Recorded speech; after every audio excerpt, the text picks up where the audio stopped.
Hey friends, how are you going? Mental well-being or mental health.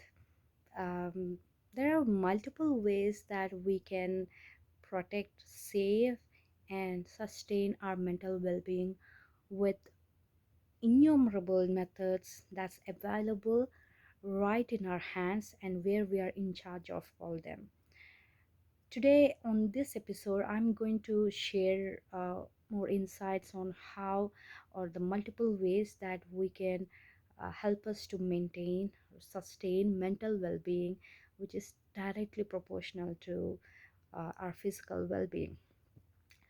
So, if we have to retrospect ourselves and think about our olden days, like 25 years or 22 years back, we used to enjoy love, we used to feel more happier than we are today, although we have all the things, the technology, the easiest methods available to help us to live easily, but we are way more happier back then with the little things we used to have, whether it might be to watch TV for certain number of hours where there used to be only a particular movie um, appearing on certain time, or whether it's playing outside or working for or any other activity.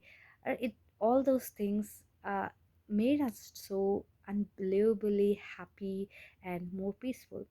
And there are cases that there are mental disorders back then as well, but it's more prevalent today with exponentially and rapidly growing mental health disorders.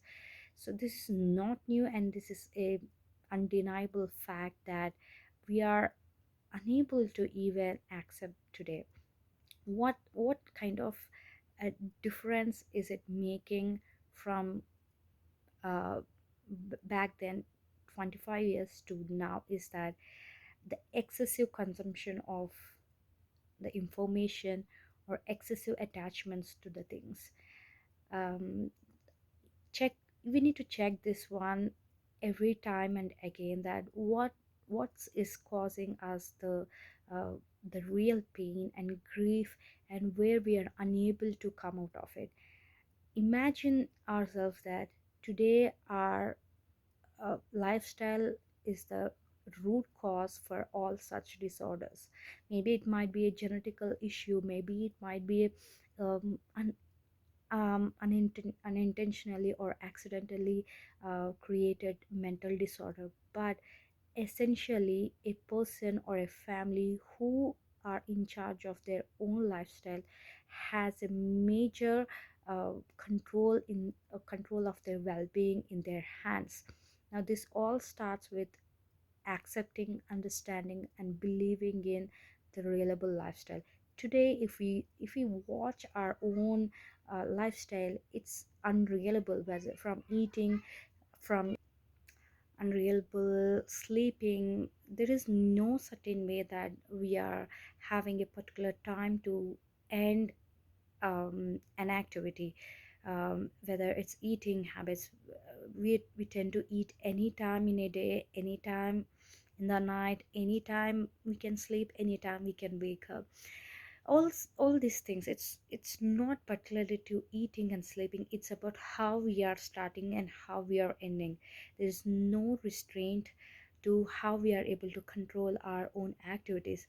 And for this, how we will be able to teach our own kids or family and be for them when at the time of crisis. Now we have to check our lifestyle, how we are able to get in control and get in charge of our own habits, or own micro habitual thought process. Now, with this as the root cause, there are multiple disorders that coming each and every day, every hour, whether it's PCOD, PCOS, or thyroid, or cancer, heart diseases. It's not a single day that we are able to witness or experience the physical disorders. It's the root problem that um, we made ourselves soaked up with unreliable lifestyle. We know that work is important, we know it's good for earning, it's good for everything, but doesn't mean that we should have an unreliable lifestyle. There are people, there are great human beings who are dwelling with the right lifestyle, right habits, and believing in them or practicing them. They are witnessing, they're experiencing the highest human excellence, and and leading their lives with a purpose, the greatest purpose, and with achieving the highest goals in life. It's not an unachievable or undeniable process. All we have to do is to believe in that, that there is uh, something there that we have to start working on.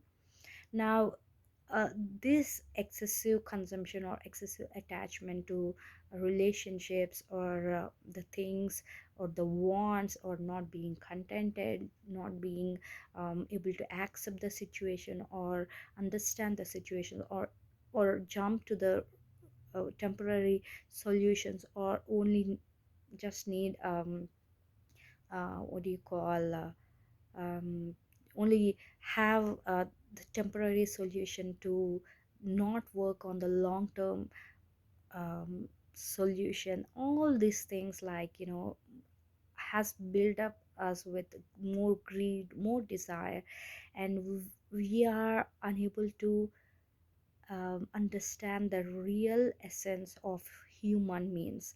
Now, how we can really help us to um, get out of this excessive consumption of news or reading constantly, or just make us to be dependent on the things that make us more fatally or disastrously uh, be helpless, is that to bring the self discipline and self restraint through spiritual practice or methods.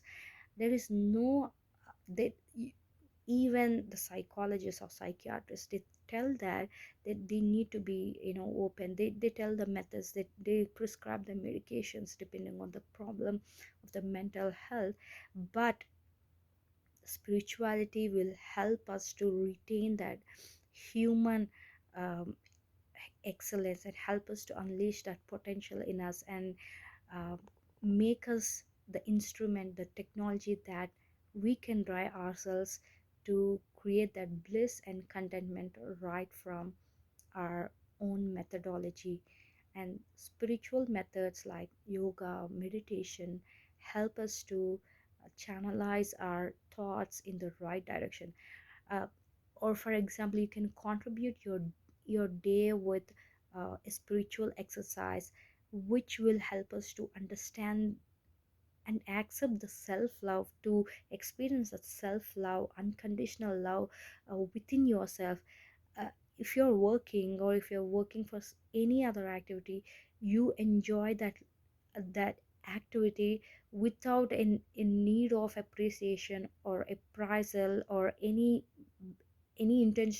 intention to get something back for yourself, but you're working selflessly. This is the essence of spirituality. And there are other ways that you can believe or practice or learn about spirituality. This is not something like religion or any method that I'm prescribing.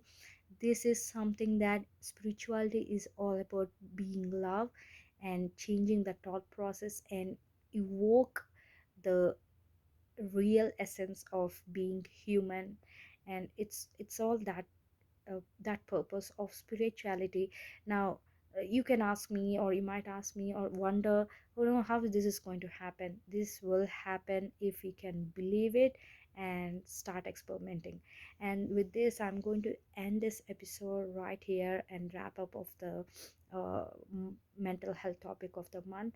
I'll see you again in the next month with another topic. You can comment me any other topic that you want to talk me about on lifestyle. I'll see you again. Bye. Namaste.